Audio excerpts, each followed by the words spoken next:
오늘 또 말씀을 전해주실 이병문 선교사님과 아내 되시는 이영임 선교사님을 여러분에게 소개하게 되어서 기쁩니다. 우리 잠깐 자리에서 일어나실까요? 이병문 선교사님이고 저 뒤에 이영임 선교사님 두 분을 환영합니다. 축복합니다. 이 선교사님은 중국 선교사로 18년 동안 사역을 하셨고요. 현지에서 중국이 이제 선교를 더 이상 할 수 없는 어려운 상황이 돼서 또 한국에 나오셔서는 선교학 박사 학위를 마치시고 세계 선교 훈련원이라고 침신대 안에 있는 선교 훈련원에서 선교사들을 훈련하는 그 일을 작년까지 담당하셨습니다. 그리고 이제 은퇴하셔서 지금은 해외 선교회 소속 선교사로 교회와 교단의 선교의 일을 섬기고 있습니다. 특별히 이제 우리 교회의 선교 부분에 협동 목사로 오셔서 또 경험과 지식을 가지고 선교 부분에 많은 도움을 주시게 될 것입니다. 앞으로 그 선교에 관한 사역에 더 하나님이 또 이 선교사님 부부를 통해서 우리 교회를 통해 놀랍게 일하실 그 하나님의 일하심을 기대합니다. 이제 하나님의 말씀을 우리 함께 읽겠습니다. 이사야서 42장 8절부터 10절입니다. 이사야서 42장 8절부터 10절 말씀을 우리 한 목소리로 같이 읽겠습니다. 한 목소리로 읽습니다. 시작. 나는 여호와이니 이는 내 이름이라. 나는 내 영광을 다른 자에게 내 찬송을 우상에게 주지 아니하리라. 보라, 전에 예언한 일이 이미 이루어졌느니라. 이제 내가 새 일을 알리노라. 그 일이 시작되기 전에라도 너희에게 이르노라. 항해하는 자들과 바다 가운데 만물과 섬들과 거기에 사는 사람들아, 여호와께 새 노래로 노래하며 땅 끝에서부터 찬송하라. 아멘. 이 본문을 가지고 하나님의 영광이라는 제목으로 이병문 선교사님 말씀 전해주실 때 하나님의 음성을 함께 듣는 시간 되시기를 바랍니다.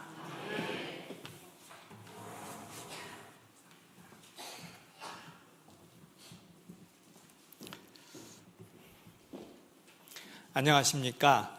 제가 이병문 선교사입니다. 우리 소교에 와서 이렇게 말씀 나누고 오늘 교제할 수 있게 되어서 큰 기쁨이 있습니다. 저를 잘 모르실 테니까 제가 조금 저를 소개하고 그리고 나서 말씀을 나누도록 하겠습니다. 제가 몇 개 사진을 좀 보여주시기 바랍니다. 저는 2000년, 지금 26년 전 2000년에 중국 선교사로 파송되었습니다. 파송될 때 저희 이제 애들이 저렇게 작았고 제가 이렇게 쌩쌩했었습니다. 이제 제 그 모교회 파송교회가 요 아현동에 있는 서울 제1침례교회입니다. 거기서 우리 성배영 목사님과 함께 사역을 했었는데 그때 그 교회에서 파송을 해주신 겁니다. 그 다음에요. 저는 그 중국에 있는 그 한 도시에서 대학생들 그리고 이 대도시에 있는 그런 직장인들에게 복음을 전하고 교회를 세우고 또 사역자를 세우는 그런 일을 감당했습니다. 저건 이제 대학생들 모임을 하는 그런 장면인데 이렇게 어떤 그 집에서 이렇게 중국 내에서는 저런 모임들이 다 불법이기 때문에 학교 안에서는 못하고 학교 밖에다 집을 잡아놓고 이렇게 모임을 하고 그리고 이제 오른쪽 위에 있는 사진은 1년에 한 번 정도 수련회 하는 그런 사진입니다. 거기도 중국도 이 젊은이들을 몰아놓으면 이렇게 막 누워서 사진 찍고 뭐 이렇게 저기 많습니다. 네, 그 다음에요. 제가 그곳에서 사역했을 때 혼자 목사였었기 때문에 이제 주로 침례를 제가 주는데 이렇게 중간에 있는 사진처럼 뭐 강의나 이런 데서 침례를 주는 경우가 있긴 한데 좀 위험하기 때문에 그렇게 잘 안 하고 보통 수련회 때 저렇게 고무 튜브 속에서 침례를 줍니다. 제가 18년간 사역하면서 한 300명 정도에게 침례를 줬는데 그래서 그 고무 튜브가 영혼의 고향인 사람이 한 300명 정도 그렇게 됩니다. 그리고 이제 젊은이들 사역을 했기 때문에 이 가족, 그러니까 교회 안에서 짝을 만나갖고 가족을 이루는 것, 그런 것도 중요한 사역이고 그렇게 됐습니다. 네, 그 다음에요.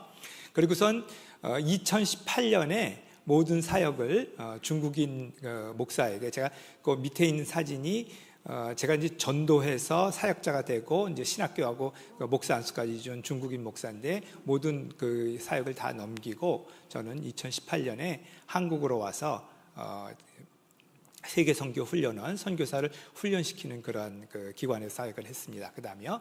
네, 그래서 저는 그 8년 동안 지난 작년 말까지 세계 선교 훈련원에서 선교사를 훈련시키는 사역을 했었는데, 제가 8년 기간 동안 총 24번의 선교사 훈련을 했습니다. 그리고 제가 선교사를 훈련시키는 인원이 420명 정도. 물론 이제 선교사 훈련이 처음 나갈 때 훈련이 있고 중간에 와서 받는 훈련들이 있는데, 우리 그 침례교 선교사가 711명입니다. 근데 제가 420명 정도 훈련했으니까 전체 인원이 한 60% 정도가 제가 훈련시키는 그런 것을 이제 거쳐간 겁니다. 그다음에요. 성병욱 목사님과는 30대 같이 서울 제일침례교회에서 사역을 했습니다. 그런데 성병욱 목사님은 부목사님이셨고 저는 전도사였기 때문에 물론 이제 급이 틀립니다. 이렇게 되고요. 저는 이 담임 목사님과 함께 이렇게 설악산인 것 같은데요. 설악산에서 사진 찍은 거고, 우리 사모님하고 저희 아내가, 사모님도 쌩쌩하시고 우리 아내도 쌩쌩한 그럴 때네요. 네, 그렇게 이렇게 지고, 제가 교회에서 이제 전사로 있다가 2000년에 그 목사 안수를 받고, 그리고 바로 그 선교지로 파송이 됐기 때문에 지금까지도 그 목사로서의 정체성은 좀 약합니다. 선교사로서 정체성은 강한데, 그러니까 목사 안수 받고 일주일 만에 선교지로 가니까 지금도 목사님 그러면 이 목사님 그러면 좀 뭔가 어색합니다. 뒤에 뭐 이 목사님 오시나 뭐 이러고 선교사라고 부르는 것이 전 지금까지도 더 자랑스럽고 더 좋습니다. 성 목사님은 올해 그렇게 함께 사역을 했는데, 제가 정말 존경하는 그런 목사님이시고, 젊을 때에도 설교가 참 훌륭하셨고, 또 우리 원로 목사님도 이렇게 좋은 설교를 들어보신 분이라서 제가 여기서 무슨 얘기를 전할까 이렇게 고민을 하다가, 그래, 선교사니까 선교에 대한 이야기를 하는 것이 좋겠다 이렇게 생각해서 오늘 첫 만남이지만 선교에 대한 얘기를 좀, 하나님의 영광을 통해 선교에 대한 이야기를 좀 가도록 하겠습니다. 제가 이제 말씀드린 대로 WMTC라는 선교사 훈련센터에서 선교사를 훈련했다고 했는데, 한번 상상해 보세요. 선교사를 처음에 나갈 때 훈련을 한 3개월 정도 합니다. 어떤 내용이 포함될까요?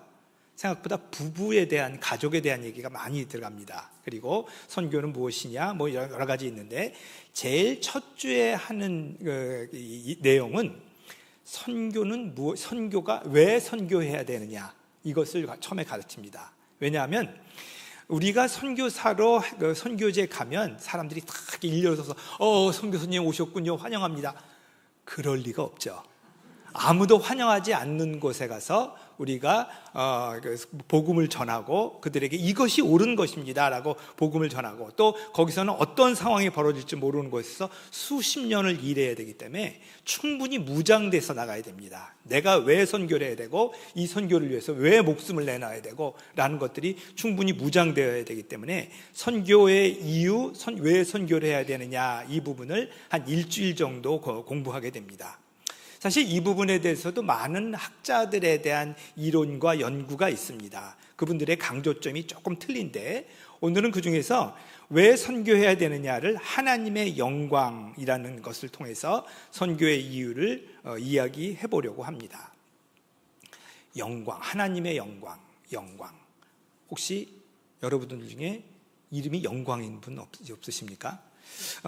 사실 영광이라는 단어는 흔히 쓰는 단어이기 때문에 오히려 그런 단어들을 정의하기가 쉽지 않죠. 그러면 이 영광이라는 단어를 가장 많이 쓰는 때가 어떤 때일까요? 제가 생각하기로는 뭐 1등을 했다든지 뭐 우승을 하고 금메달을 땄을 때, 이 영광을 누구에게 드립니다. 물론 폼나게 뭐 아름다운 밤입니다 이렇게 말하는 사람도 있긴 있는데, 이 영광을 부모님께 드립니다. 이 영광을 저를 길러주신 은사님께 드립니다. 더 폼나는 사람들은 이 영광을 하나님께 드립니다 이렇게 얘기를 하죠. 이게 흔히 하는 말인데 이게 무슨 뜻이지라고 좀 생각을 해보면 여러 가지 우리가 생각을 하게 하는 그런 말입니다. 자, 한번 보죠. 그 금메달을 딴 사람의 영광이 어디서부터 왔죠? 그 영광은 어디서 온 겁니까? 금메달에서 왔겠죠. 금메달에서. 근데 그 영광을 부모님께 드린다? 그러면 영광은 주고받을 수 있는 겁니까? 내가 주면 그 영광이 부모님께 가고 그러는 겁니까? 그 또 한 가지는 그러면 금메달을 드릴 일은 없잖아요. 금메달 제가 땄으니까. 금메달하고 영광은, 금메달은 나이가 가지고 영광만 드릴 수도 있는 겁니까? 이것도 좀 헷갈리고, 또 마지막으로 우리가 고민되는 부분은 그러면 준우승을 했거나 예선 탈락한 사람은 영광이 없는 건가요? 여러 가지 좀 고민되는 얘기가 많은 그런 얘기죠.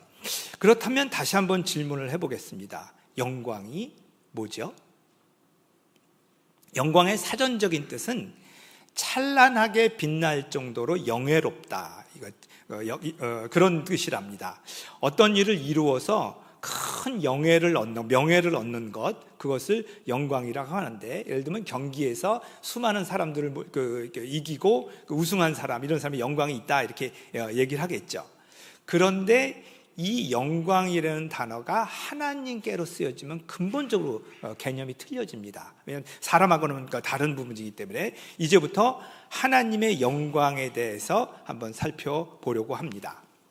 제가 이 말씀을 준비하기 위해서 성경에서 한국어 성경을 찾았는데, 한국어 성경에서 영광이라는 단어가 도대체 몇 번이나 나올까? 요즘 컴퓨터로 이거 쉽게 찾을 수 있으니까 한번 찾아봤는데, 영광이라는 단어는 구약에 236회가 나오고 신약 성경에서도 굉장히 많이 나옵니다. 222회가 나와서 총 458회나 나옵니다. 와, 성경에 거의 매 페이지마다 영광이라는 단어가 나올 정도인 것이죠.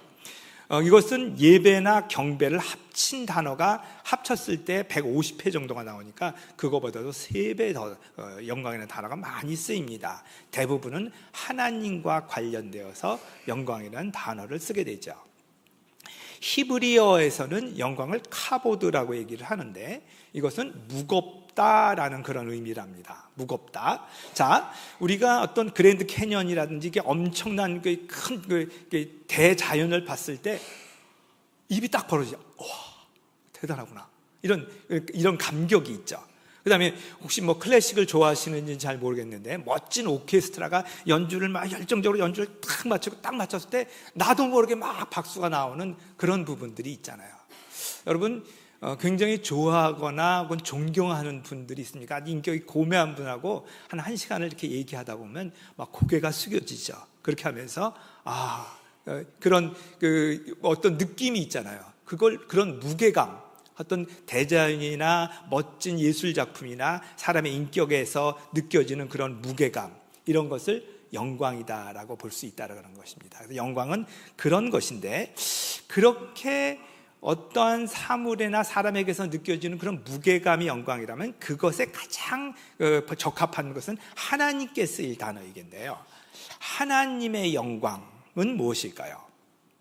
사실 사람의 영광은 성취에서 혹은 금메달에서 올 수 있는 어떤 것과 비교하고 경쟁해서 우월한 것에서 오지만, 하나님은 근본적으로 틀린 것이, 하나님은 그 이름, 하나님의 존재 자체에서 영광이 옵니다.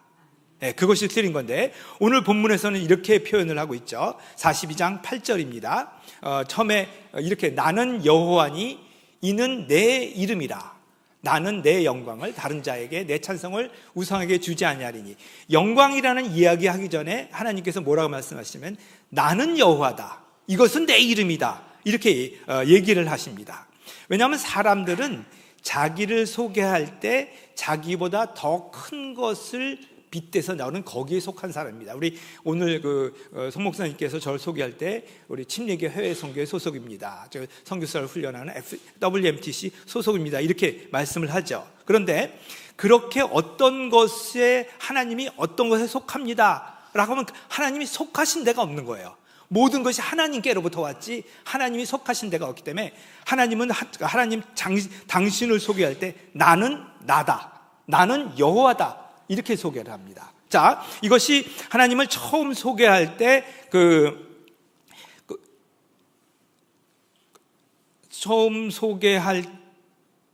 소개할 때 모세가 하나님을 여호와의 이름을 처음 할 때 당신이 누구십니까? 라고 그렇게 얘기할 때 하나님께서 나는 여호와다, 나는 나다, 나는 스스로 있는 자다, 이렇게 소개를 하는 거죠. 그래서 하나님의 존재 자체에서 영광이 나옵니다. 자, 아까 뭐라 그랬죠? 사람은 어떤 것을 성취하고 어떤 것을 받았기 때문에 거기서 영광이 이렇게 오는 건데, 하나님은 하나님 자신, 하나님 그 당신에게서 영광이 나옵니다. 그래서 시편 96편 8절에 보면 여호와의 이름에 합당한 영광을 그에게 돌릴지어다. 아멘. 그렇게 되는 거죠. 하나님 본연이 영광이 있기 때문이죠. 그래서 사람의 영광과는 달리 하나님의 영광은 그 근거나 비교가 필요하지 않습니다. 반대로 우리의 모든 영광은 하나님의 영광을 받아서 그것을 반사하는 겁니다. 우리에겐 근본적으로 영광이 있질 않은 거죠. 말씀드린 대로 말씀 한마디로 이 엄청난 우주를 창조하시면 우리가 우주를 보면서 하나님 참 엄청나시구나, 하나님 위대하시구나라는 걸 보는 거죠. 예수님의 십자가를 보면서 인류를 구속하시는 그런 것을 들으면서 하나님 엄청나시구나라고 우리가 느끼게 되는 겁니다. 그래서 시편 19편 1절 우리 한번 같이 읽어보겠습니다. 맨 밑에 시작. 하늘이 하나님의 영광을 선포하고 궁창이 그의 손으로 하신 일을 나타내는도다.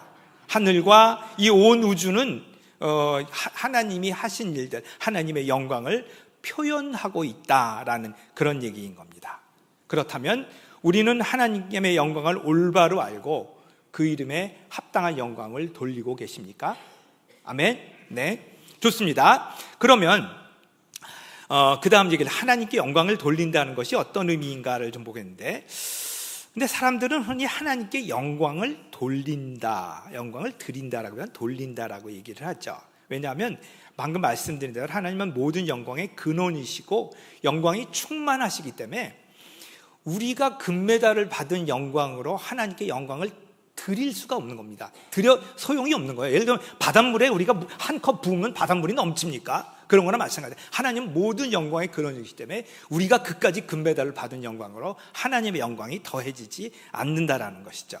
그리고 필요하시지도 않고, 그렇기 때문에 우리가 하나님께 영광을 돌린다는 것은 이거 원래 하나님의 것입니다. 제가 잠시 빌려온 건데 제가 하나님께 영광을 다시 돌려드립니다. 이 영광을 주님께 영광을 환원합니다라는 이런 고백이 된다는 거죠. 더 중요한 질문은 그러면 어떻게 하나님께 영광을 돌려드릴 수 있을까라는 부분이겠죠.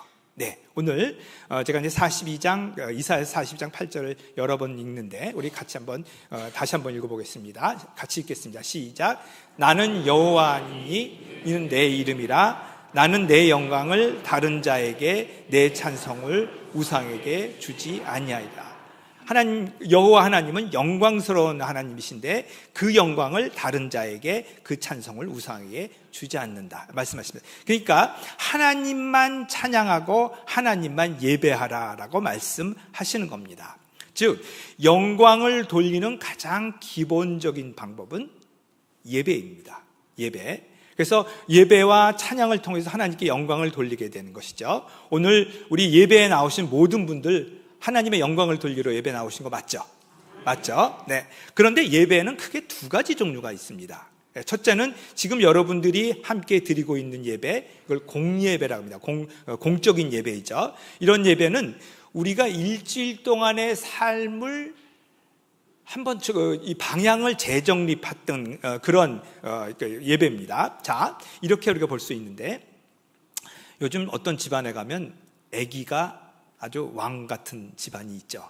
너무 아기를 우쭈쭈 해갖고 아기가 아빠 자리에 올라가고 아빠는 제가 누가 아빠고 누가 아기인지 모르는 그런 집안, 생각나는 집안이 있죠. 그런 집안은 뭐라고 어떤 집안이라고 그럽니까? 콩가루 집안이라고 합니다. 콩가루 집안.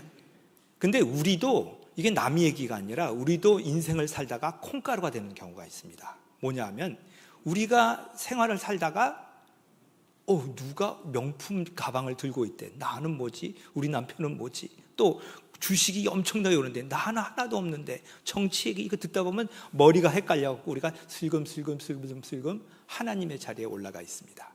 그럼 하나님은 사람의 자리에 와 계시는 거예요. 누가 누구에게 시키고 누가 누구에게 명하시는지 모르는 그러한 일주일 동안 살다 보면 그렇게 됩니다.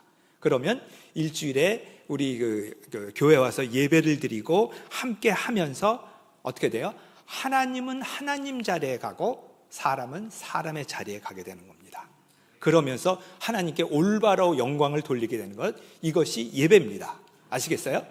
예배를, 우리가 어떤 때는 예배를 통해서 위로를 받고 예배를 통해서 격려를 받는다. 그거는요, 하나님은 하나님 자리에 가고 사람은 사람 자리에 간 결과로 그렇게 되는 겁니다. 우리가 잘못되는 막 인생이 헷갈리고 하는 그런 이유가 뭐냐면 우리가 하나님 자리에 올라가 있기 때문에 그런 일이 생기는 거거든요. 그래서 예배를 통해서 하나님은 하나님 자리, 사람은 사람 자리에 가게 되는 겁니다. 오늘 예배를 통해서 하나님은 하나님 자리에 가게 되고 우리는 우리 자리에 가게 될 줄을 믿습니다. 아멘. 그러면 이런 예배가 일주일에 한 번만 드리면 충분할까요? 사실은 아닙니다. 그래서 공예배는 우리가 뭐 일주일에 혹은 이렇게 여러 번 드리겠지만 두 번째 예배는 삶의 예배가 필요합니다. 삶의 예배. 삶의 예배는 우리의 일상의 삶 속에서 하나님께 영광을 돌린다라는 그런 의미입니다. 여러분들 잘 아시는 구절이죠. 로마서 12장 1절 우리 한번 같이 읽어보겠습니다. 시작. 그러므로 형제들아 내가 하나님의 모든 자비하심으로 너희를 권하노니 너희 몸을 하나님이 기뻐하시는 거룩한 산 제물로 드리라. 이는 너희가 드릴 영적 예배니라. 예, 이 말씀에는 우리가 드려야 될 또 하나의 예배가 있는데, 우리가 드려야 될 일상의 영적 예배가 있는데, 그 앞에 그것이 뭐라 그랬어요? 너희 몸을 하나님이 기뻐하시는 거룩한 산 제물로 드리는 것, 이것이 우리의 삶의 예배다라는 거예요.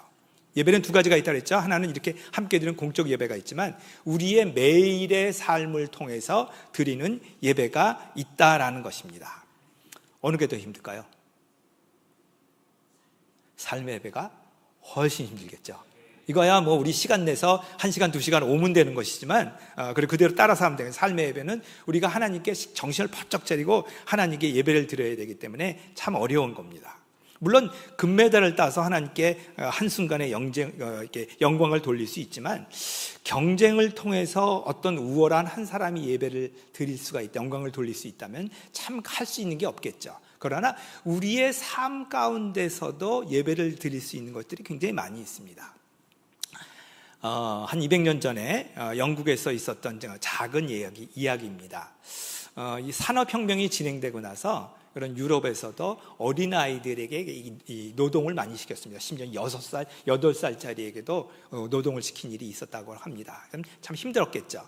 어느 날 그 식당에서 그 어린아이가 뭐 8살 된 아이가 청소를 하고 있었는데 그 식당에서 이렇게 있었던 어떤 어른이 그 어린아이가 청소를 하면서 찬송가를 부르고 너무 이렇게 웃으면서 하는 모습이 참 신기해갖고 야, 그렇게 화창한 일을 하면서 뭐가 그렇게 재밌냐? 이렇게 물어봤답니다. 그랬더니 이 어린아이가 그 어른 그 질문에 대해서 저는요, 하나님이 만드신 세상을 깨끗하게 만들고 있습니다. 아멘. 네, 그러니까 그는 작은 일을 하지만 그 일의 의미를 찾으면서 하나님께 영광을 돌리게 되는 거예요. 네. 여기 뭐 예를 들어서 요즘 어린아이 돌보는 것이 너무너무 힘들다라고 뭐 어머님이나 할머니 이렇게 많이 말씀하시죠. 그러나 그 일의 의미를 찾을 수 있습니다. 주님께서 우리에게 처음 하신 명령이 생육하고 번성하여 땅에 충만하라는 것이 제1명령이거든요. 하나님의 명령, 하나님의 그 뜻에 맞춰서 나는 그 일을 수행하고 있다. 내가 우리 아이들이, 우리 손자가 자라면 얼마나 훌륭한 사람이 될까, 이런 걸 기대하면서 하나님께 영광을 돌릴 수 있는 것입니다.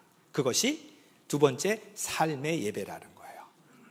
그래서 주님께서는 마태복음 5장 16절에 이렇게 말씀하십니다. 5장 16절에 우리 같이 읽어보겠습니다. 시작. 이같이 너희 빛이 사람 앞에 비치게 하여 그들로 너희 착한 행실을 보고 하늘에 계신 너희 아버지께 영광을 돌리게 하라. 우리가 이렇게 삶의 예배를 드리면 사람들이 우리가 하는 행동을 보고 니네 하나님 정말 살아있구나, 정말 니네 하나님 위대하구나 라고 해서 그들이 하나님께 영광을 돌리게 된다라고 그렇게 말씀하는 것입니다. 여러분, 여러분의 공예배의 자리에서, 여러분의 일상의 예배의 자리에서 하나님께 합당한 영광을 돌리고 계십니까? 아멘? 이렇게 아멘 소리가 이렇게 제가 합당한 영광을 돌리고 계십니까? 아멘. 네. 자, 이제 세 번째로 모든 민족이 하나님께 예배를 드린다는 게 제가 요 얘기를 하고 싶어서 하는 거죠. 하나님의 영광에 대해서 우리가 말씀을 나눌 때 우리가 한 가지를 더 생각을 해봐야 될 것이 있습니다. 이런 의문을 가질 수 있죠. 하나님은 왜 이렇게 사람들의 예배를 받기를 원하실까? 하나님은 왜 사람들이 영광 돌리는 것을 이렇게 기다리고 계실까? 이런 의문을 가질 수 있죠. 이거를 설명하기는 쉽지 않은데, 왜냐하면 하나님 차원의 일이기 때문에 쉽지는 않은데, 저는 이것을 잘 표현하는 그런 개념을 질투의 하나님이다라는 그런 말을 쓰게 됩니다. 자, 출애굽기 34장 14절에 보면 우리 같이 한번 읽어보겠습니다. 시작. 너는 다른 신에게 절하지 말라. 여호와는 질투라 이름하는 질투의 하나님이니라. 예, 여기는 하나님에 대해서 처음 소개를 할 때 여호와는 질투라 이름하는 질투의 하나님이다. 이게 무슨 뜻일까? 질투의 하나님. 왜냐하면 우리가 질투라는 단어는 뭐 남녀관계, 삼각관계라든지 누가 1등했는데 나는 못했다 이런 시기 질투에서 쓰는 단어이기 때문에 어떻게 하나님께 질투라는 말을 썼을까 이런 고민을 하게 되죠. 그런데 우리의 언어는 우리의 일상생활을 표현하기 위해서 만든 것이 우리의 언어죠. 그렇기 때문에 우리의 언어를 가지고 하나님이 어떤 분인가를 표현하다 보면 언어가 모자랍니다. 그래서 그 하나님을 표현할 수 있는 단어가 없는 거예요. 자, 그래서 하나님의 사랑, 하나님의 그 영광, 그거를 나타내는 단어를 쓰려고 하는데 인간의 단어에는 적합한 단어가 없는 겁니다. 그래서 가장 유사한 단어가 질투의 하나님이다라는 단어로 표현했는데, 이것은 쪼잔한 사람들의 시기 질투를 얘기하는 것이 아니라 하나님 인간을 사랑하시고 그 피조물을 아끼시는 그 마음, 결코 포기하시지 않는 그런 마음을 표현하는 것이 질투의 하나님이다라는 거죠. 히브리어는 질투를 카나라는 단어를 쓰는데 이 말에는 열정이라는 그런 의미가 포함되어 있습니다. 하나님은 우리를 열정적으로 사랑하시고 결코 포기하지 않으신다라는 그런 뜻입니다. 잃어버린 양의 비유, 99마리를 놓고라도 한 마리를 찾으시는 하나님, 그리고 탕자의 비유, 버리고 떠나간 아들을 끝까지 잊지 않으시는 그런 마음, 이것도 질투의 하나님의 한 표현이라고 봅니다. 오늘 우리 여러 번 읽은 본문 42장 8절에 보면 나는 내 영광을 다른 자에게, 내 찬송을 우상에게 주지 아니하리라. 내가 받아야 될 영광을 다른 대상에게, 내 찬송을 우상에게 주는 것을 하나님이 결코 견디실 수가 없다, 결코 보고 계실 수가 없다라는 그런 얘기입니다. 왜냐하면 하나님은 하나님의 형상을 따라 세상을 창조하셨는데, 그러면 우리가 이 세상을 보고 사람을 보면서 하나님의 형상을 봐야 돼, 하나님의 영광을 봐야 되는데, 오히려 우리 선앙당 이런 우상을 숭배하는 그런 걸 보면서 자연을 보고 그들을 숭배한다. 사람들이 하나님을 이해하지 못하고 외면하는 것을 견딜 수 없다라 말씀하시는 겁니다. 여기서 선교의 필요가 나오는 겁니다. 사람들이 하나님께 드려야 할 마땅한 영광을 돌리지 않기 때문에 그들로 하여금 영광을 돌리게 하는 것, 이것이 선교라는 거예요. 자, 사실 우리가 예배를 게을리하거나 삶의 예배를 드리지 않는 것은 우리의 선택이고 우리의 책임입니다. 그렇죠? 이건 우리가 안 한 거죠. 그런데 애당초 이슬람 지역에서 태어났다든지 힌두교 지역, 불교 지역에서 태어나서 예수님의 이름을 들어보지 못한 사람들이 있습니다. 그들은 자기의 선택이 아니고 그런 환경에서 태어나서 하나님께 영광 돌리는 것을 모르고 일평생을 살아가게 된다는 것입니다. 이런 사람들을 뭐라고 얘기하죠? 미전도 종족이라고 얘기합니다.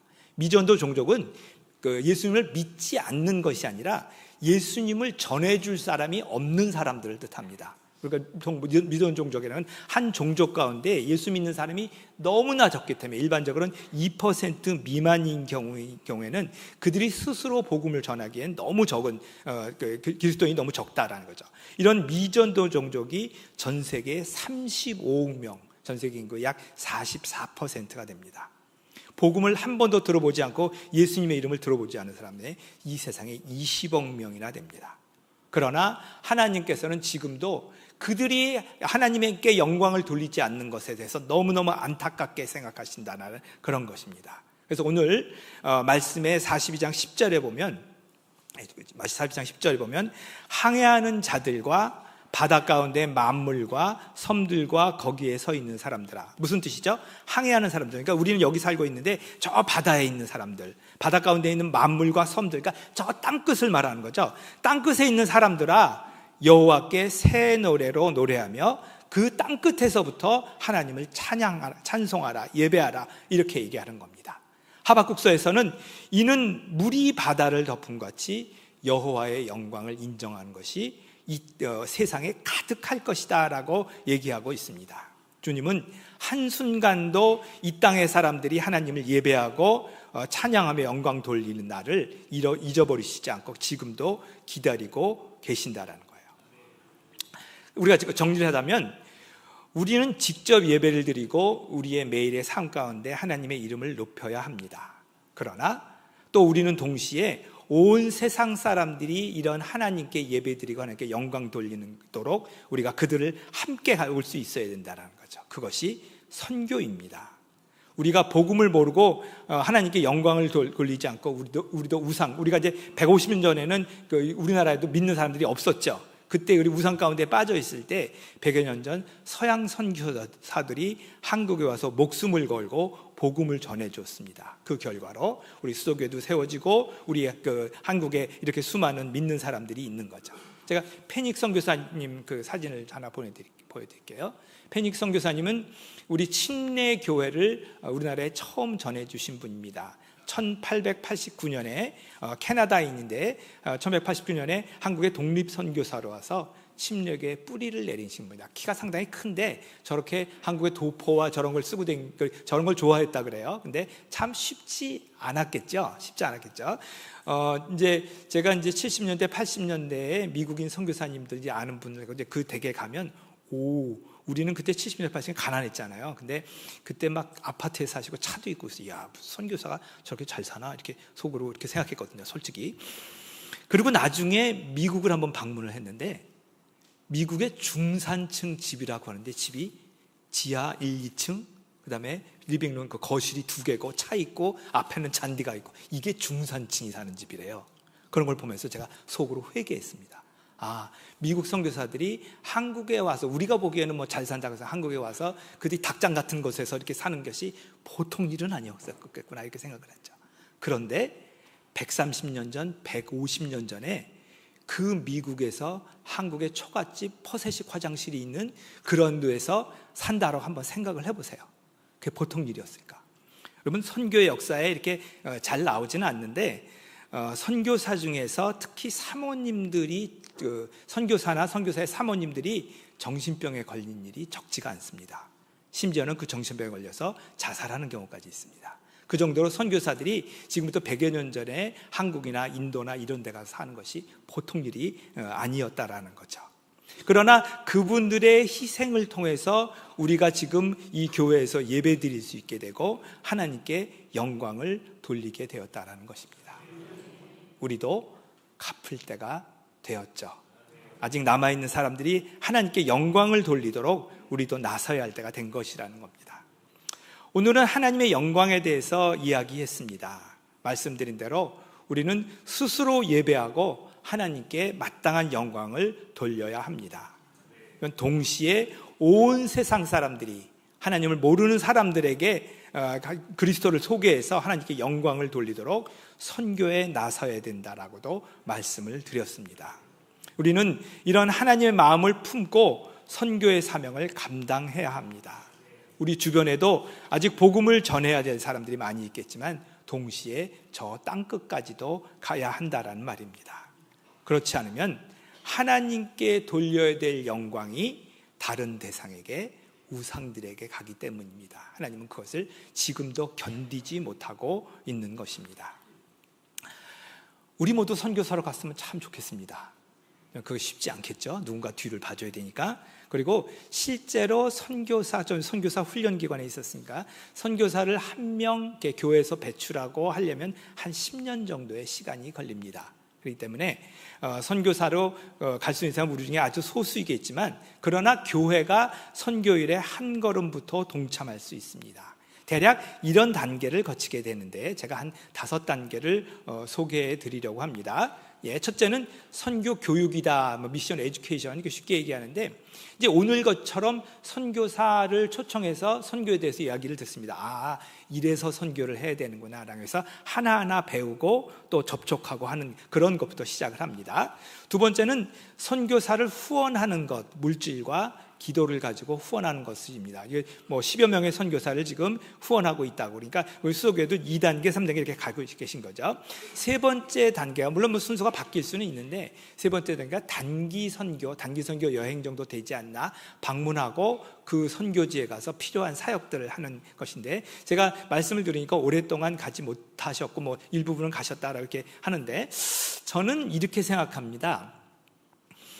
교회의 이제 출석 인원의 한 10분의 1 정도는 한 해에 단기 선교를 갈 수 있다라고 생각을 하거든요. 교회가 한 300명 된다고 하면 30명이면 2팀 정도 만들 수 있죠. 그래서 저는 수도교회라면 2팀, 1년에 2팀 정도는 만들 수 있다라고 생각을 해요. 이 단기 선교 여행도 이게 난 코스가 있고 좀 쉬운 코스가 있습니다. 좀 이렇게 제가 한 4단계 정도로 나눴는데, 일본이나 동남아는 조금 쉬운 코스입니다. 그러니까 연세가 많으신 분은 그런 쪽으로 가는 게 좋고, 인도 같은 데 되면 상당히 난 코스로 들어갑니다. 거기 사는 것 자체가 쉽지 않기 때문에. 그다음에 중동이라든지 이런 데 가면 한 세 번째 단, 거기는 이렇게 굉장히 위험하고 그렇기 때문에. 그리고 이제 아프리카나 이런 데 가면 워낙 이 이동 시간이 길기 때문에 그런 것들이 이제 코스가 있습니다. 그래서 그런 면으로 제가 이제 앞으로 수도교회와 함께 할 수 있는 기회가 있으면 이런 단기 선교도 함께 만들고 준비하는 이런 시간이 있었으면 좋겠습니다. 그래서 그렇게 해서 교회가 선교에 대한 여러 가지 경험이 쌓이고 나면 그 다음으로 선교사를 물론 먼저 파송할 수도 있죠. 선교사를 파송한 거와 선교사를 그냥 후원하는 거는 근본적으로 틀립니다. 자, 제가 선교사에 대해서 선교사를 훈련할 때 이렇게 얘기를 하는데, 선교사에게는 두 개의 이제 뒷배경이 있어야 되는데, 하나는 파송 단체가 있어야 된다. 저는 FMB라는 침례교 해외 선교회의 파송 단체를 가지고 있습니다. 그렇지만 서울 제일침례교회라는 파송 교회가 있습니다. 자, 이거 두 개가 어떻게 틀리냐면요, 하나는 시댁이고 하나는 친정입니다. 이렇게 생각하시면 됩니다. 그래서 우리 시댁인 해외 선교에서 저한테 너 이렇게 하십시오, 그렇게 하면 안 됩니다, 보고하십시오, 굉장히 까장까장하게 얘기를 합니다. 그러나 파송 교회는 내가 언제든지 가서 이렇게 위로도 받을 수 있고 함께 할 수 있는, 나를 위해서 기도해 주실 그런 곳입니다. 그 두 가지가 건강하게 서 있을 때 선교사들을 건강하게 되는 거죠. 자, 이런 면으로 파송 선교사를 한 명 보내면 교회도 그분과 함께 발전하게 됩니다. 그래서 그런 면으로 네 번째 단계가 선교사를, 여러분들 중에 준비된 사람을 선교사로 파송하는 단계가 있었으면 좋겠고, 다섯 번째는 스스로 선교사가 되시는 겁니다. 물론 난 60이 넘었는데, 요즘 선교지에 나가시는 분 중에 한 4분의 1 정도는 60 가까이 돼서 나가십니다. 요즘은 이제 수명이 길기 때문에 충분히 가능하고 그런 것들은 차차 얘기를 하죠. 이제 그런 면으로 우리 수도교회도 하나님의 사명인 온 열방이 하나님께 영광을 돌릴 수 있도록 우리가 선교에 동참해야 할 텐데, 이런 한 걸음 한 걸음을 함께 가기를 바랍니다. 주님께서 우리 수도교회를 축복하셔서 온 세상을 마음에 품고 선교에 참여하는 그러한 교회가 되게 하실 줄 믿습니다. 아멘. 우리 함께 기도하시겠습니다. 홀로 영광을 받기에 합당하신 주님, 오늘 귀한 주일날 이렇게 함께 와서 하나님께 영광을 돌리게 하시니 감사합니다. 우리가 진정한 교회 예배를 통해, 또한 삶의 예배를 통해 하나님의 백성으로 살아가게 해 주시옵소서. 하지만 아직 이 세상에는 예수님을 모르는 수십억의 사람들이 있습니다. 그들은 복음을 듣지 못하고 하나님의 이름에 합당한 영광을 드리지 않습니다. 오늘 그들을 보시면서 안타까워하시는 그런 마음을 배웠사오니, 이제 우리 수도교회도 선교에 앞장서는 교회가 되게 해 주시옵소서.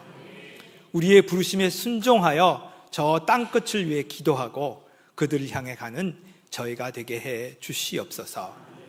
주님의 이름에 영광을 돌리오며 이 모든 말씀 예수 그리스도의 이름으로 기도합니다. 아멘.